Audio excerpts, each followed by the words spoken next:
अब जो सोच आई तो मन में आया, अनगिनत गुण जब देखे राम जी के अंदर, तो मैं युवराज पद राम जी को दे दूं। सोच आ गई, मगर अपने मन की बात थी, हुक्म नहीं किया, आदेश नहीं दिया। अपनी मन की बात, अपनी इच्छा पंचों के आगे रखी। मेरी इच्छा है, मगर आपकी अगर स्वीकृति हो तो तब क्या है। मंत्रिमंडल की सभा बीच किया प्रस्ताव, राजा रामचंद्र हो करो विधान बनाव।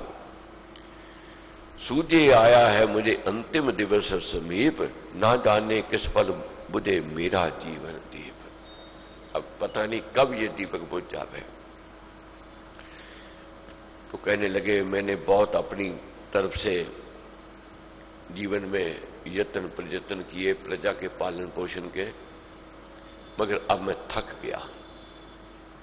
जब बुढ़ापा आता है ये सोच आ जाती है। क्या कहने लगे, राजकाज की ये गाड़ी भरी भारे भार से, थक गया हूं खींचते में महाबोझ अपार से। अब मैं थक गया हूं, इसलिए मैं चाहता हूं युवराज अभिषेक हो कल, यही मम प्रस्ताव है। मुझे तो अमिष्ट है ये, आपका क्या भाव है। क्या कहने लगे, मेरी इच्छा ये है, मगर आपका क्या भाव है। जैसे आपका भाव होगा, जैसे प्रजा चाहेगी, जैसे समाज चाहेगा, मैं वही करूंगा। तो बात कह दी। बहुत जन है पंच कहाते, चिकनी चुपड़ी बात बनाते, मुंह देकर तिलक लगाते, सत्य न्याय के निकट न जाते हैं। आजकल जो क्या है, मुंह देख करके तिलक लगाते हैं, चापलूसी करते हैं नेताओं की। बड़े बड़े ओहदे पर जो बैठे हैं उनकी चापलूसी करेंगे। ये नहीं कहेंगे गलत को गलत है, ठीक को ठीक नहीं, जैसे उनकी इच्छा होती है वैसे कहें चापलूसी करनी शुरू कर देंगे। मगर राजा दशरथ के पंच और मंत्रिमंडल के सदस्य ऐसे नहीं थे। ठीक को ठीक कहते थे, गलत को गलत कहते थे। कह दिया उसी वक्त, अब वृद्ध हो गए हो, बुढ़ापा आ गया है, मगर हम चाहते हैं राजा राम बने, ये हमारी इच्छा है। अब हमारी इच्छा ये है, जो सोची बात। तब राजा दशरथ ने कहा, ऐसी तो नहीं ये मेरी चापलूसी कर रहे हैं। प्रश्न कर लिया, क्योंकि राम जी का गुणगान करने लग गए, प्रशंसा सुनाने लग गए। कहने लगे, मेरे से और राम जी में क्या विशेषता आप देखते हो, जो मेरे में क्या कमी है, जहां उसमें क्या बड़ाई है। आप चाहते हो राजा राम राम बने। तब उन्होंने, पंचों ने क्या कहा, बहुत उत्तम प्रसंग समझने का है। शशि सम शांत सोम सुखकारी, जैसे चंद्रमा शांति देता है, ठंडक देता है, वैसे ही शांत स्वभाव राम जी का है। धरती सम क्षमा धृति धारी, जैसे धरती जो है क्षमावान है, जैसे मर्जी कैसे भी करो, धरती फिर भी हमें अन्न देती है, भोजन देती है। धरती का आदर करो या अनादर करो, वह हमारा पालन पोषण करने वाली है। सागर सम गंभीर बताया, जैसे सागर गंभीर होता है वैसे राम गंभीर है। और अचल हिमाचल सम है गाया, जैसे अचल होता है हिमाचल वैसे वह है। सूर्य सा चमके वरदानी, शक्तिशाली पर है ना मानी, जैसे सूर्य चमकता है प्रकाश देता है वैसे है, मगर रत्ती भर भी इंकार नहीं है, मान नहीं है कि मेरे अंदर ये शक्तियां हैं।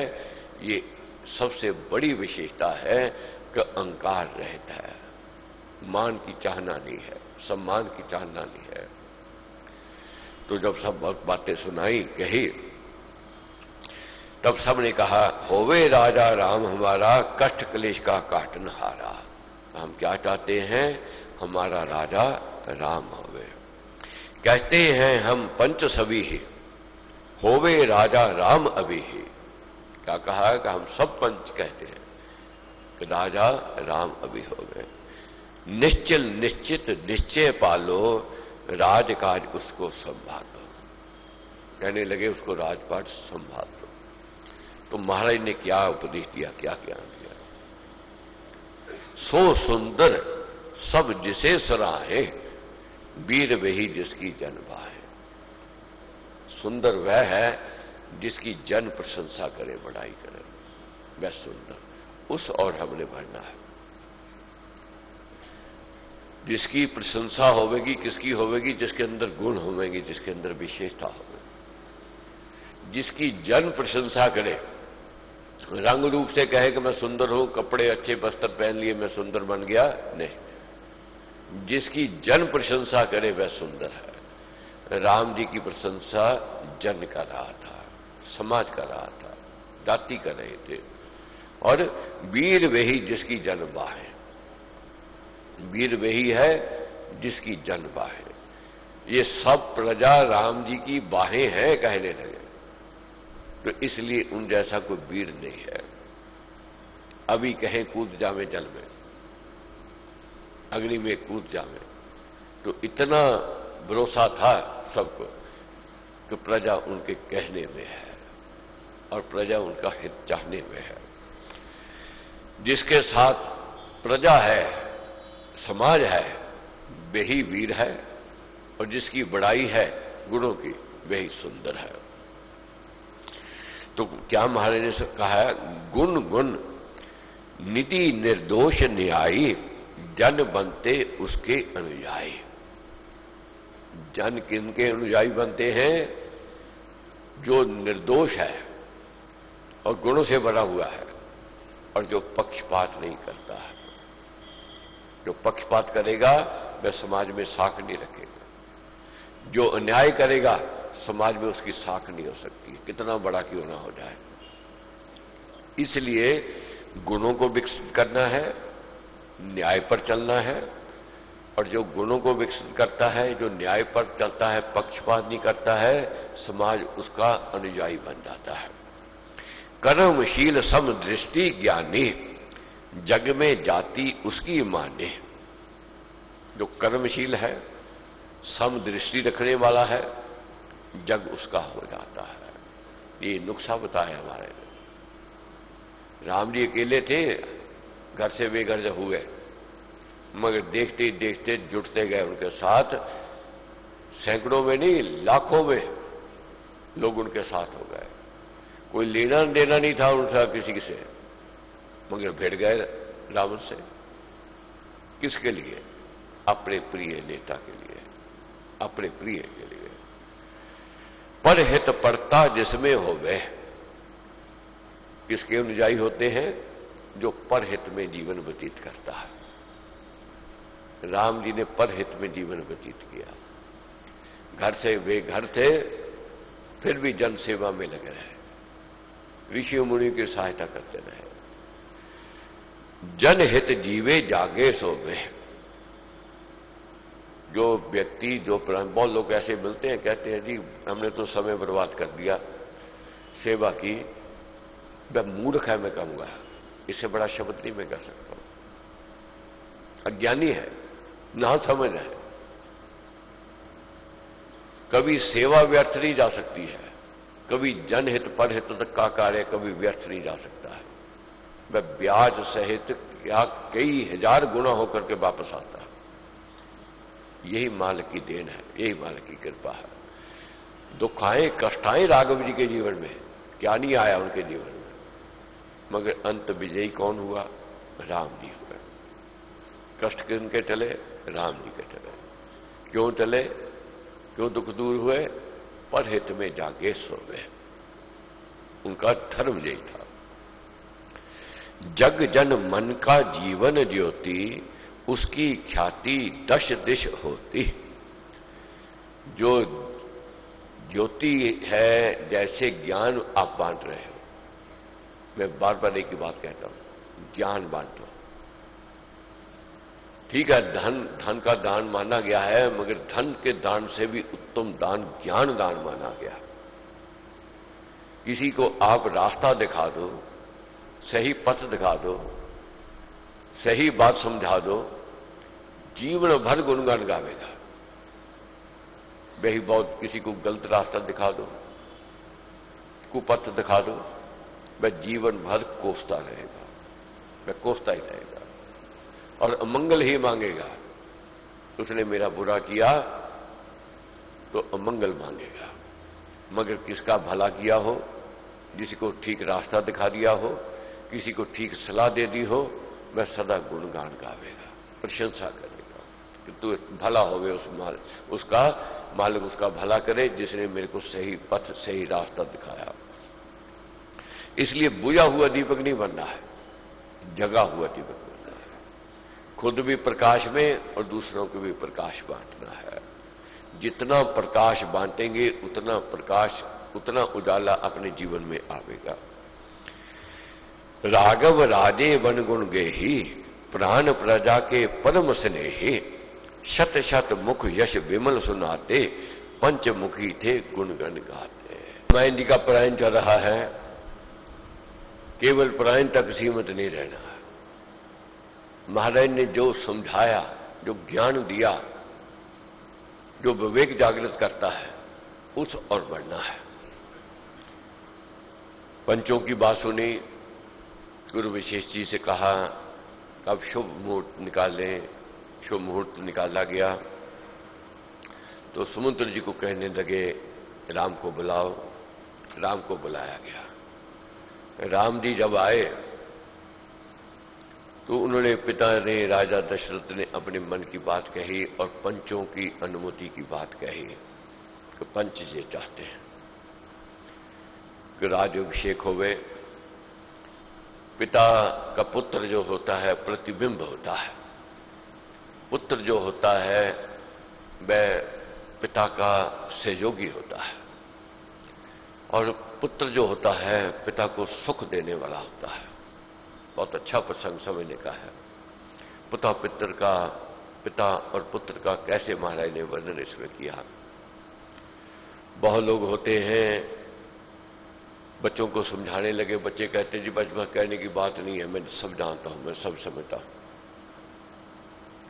बहुत ऐसे बच्चे मिलते हैं कहते जी आप तो पुरानी बातें करते हो, जनरेशन गैप हो गया है। मगर राजा दशरथ जो कह रहे हैं अपने अनुभव की बात राम जी को कहने लगे। मेरा अनुभव है, मेरी इच्छा है, मैं तेरे को से ये चाहना रखता हूं।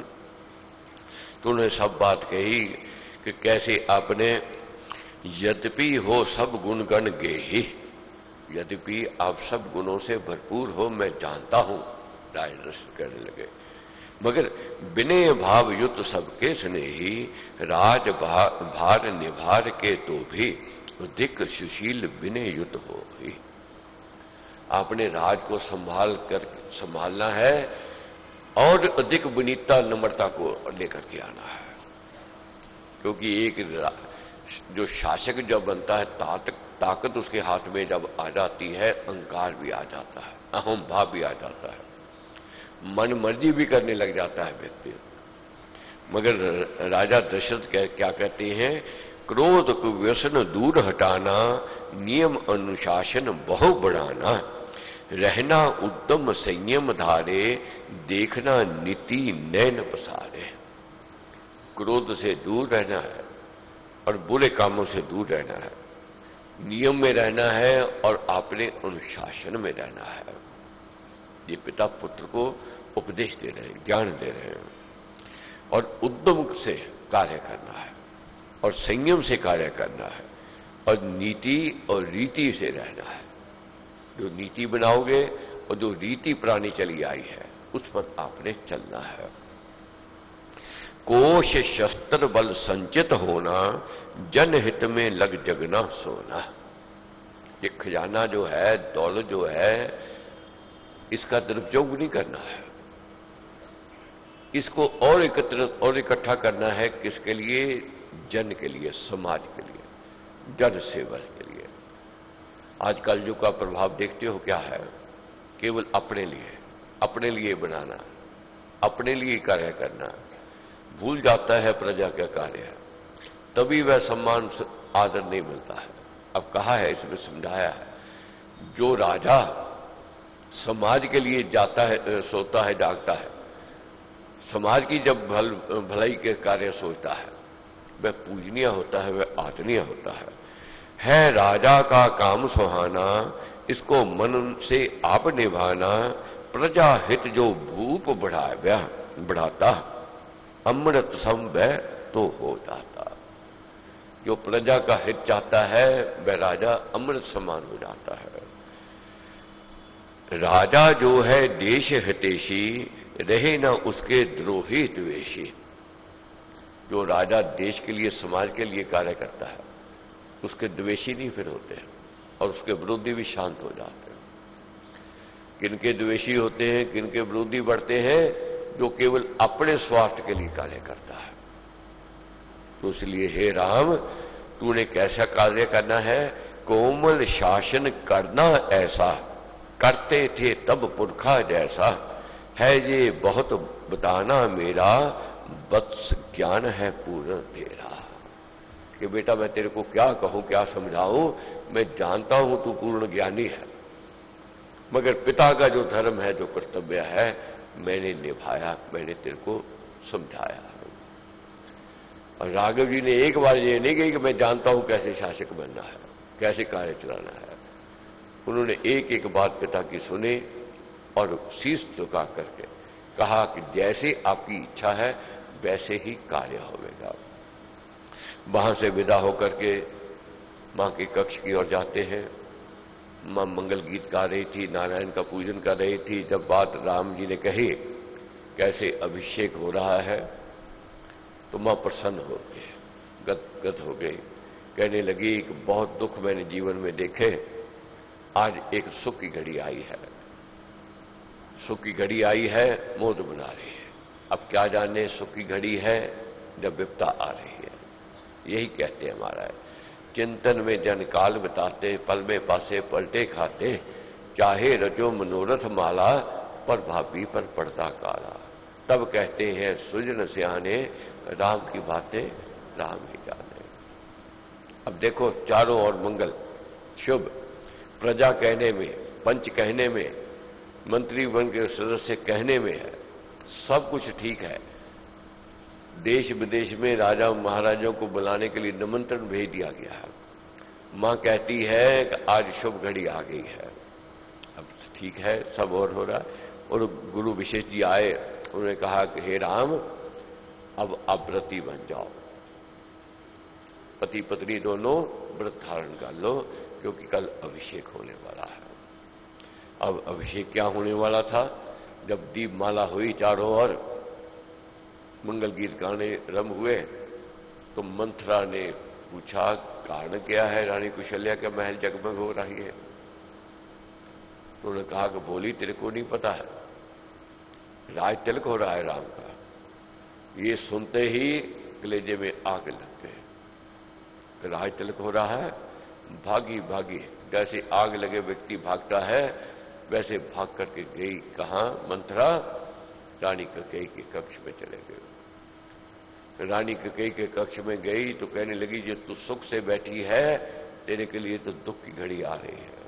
तू मोद बना रही है, अब तेरे लिए विपदा आ रही है। जब तरह तरह की बात कही, मारे लिखते हैं, बनी बात जब देव बिगाड़े, पल भर में सुर सुदुर उखाड़े, रंग में भंग होता ऐसा, ब्रजपात उत्पात हो जैसा, कोट किले पुर पुट्टन नीके, मुद मंगल में अति रमनीके, काल कुचक्कर चले जिस वेरी, काल कुचक्कर चले जिस वेरी। ये समझना है, रानी के हाथ में नहीं है, उस मालिक के हाथ में है। हम कह देते हैं कौन रोकने वाला है, कौन टोकने वाला है। मेरे पास बहुत दौलत है, मेरे पास ताकत है। कितनी दौलत है, कितनी ताकत है, जब काल कुचक्कर की ओर चलता है, विपरीत चलता है, बड़े बड़े प्रश्न हो जाते हैं, बड़े बड़े किले ढह जाते हैं। सुनामी आ गई, देखो कितने लोगों ने भवन तकले बनाए, बड़े मजबूत बनाए, कितने पहरे चारों मंदी किए। क्या बचे? नहीं बचे। ऐसे ऐसे भूकंप आए, लाखों की संख्या में मारे भी गए, मगर बचाने वाले, जो बचने वाले थे, उसको मालिक ने बचा भी लिया, बच भी गया। ये मालिक ही जानता है क्या होना है, कब होना है, किस समय होना है। चिंतन में जनकाल बताते, पल में पासे पलटे खाते, कितना कोई सोचे प्राणी, भाभी फिर भी जाए ना जाने। चाहे रचो मनोरथ माला, पर भाभी पर पड़ता काला, तब कहते हैं सुजन से आने, राम की बातें राम ही जाने। अब पासा पलटने वाला है। अब क्या होने वाला है? सुख दुख में बदलने वाला है, मंगल अमंगल की ओर बढ़ने वाला है। तो जब सुनी बात मंथरा ने और भागी हुई जाती है और जाकर के कहती है कैकेयी को कि राज तिलक होने वाला है, तो रानी क्या कहती है? भूषण वेट करती है, प्रसन्नचित्त होती है कि तूने बहुत अच्छी खबर सुनाई, समाचार दिया, मगर मंथरा क्या कहती है? तू आज खुश हो रही है, कल तेरे लिए दुख आ रहा है, ये इसका बदल है।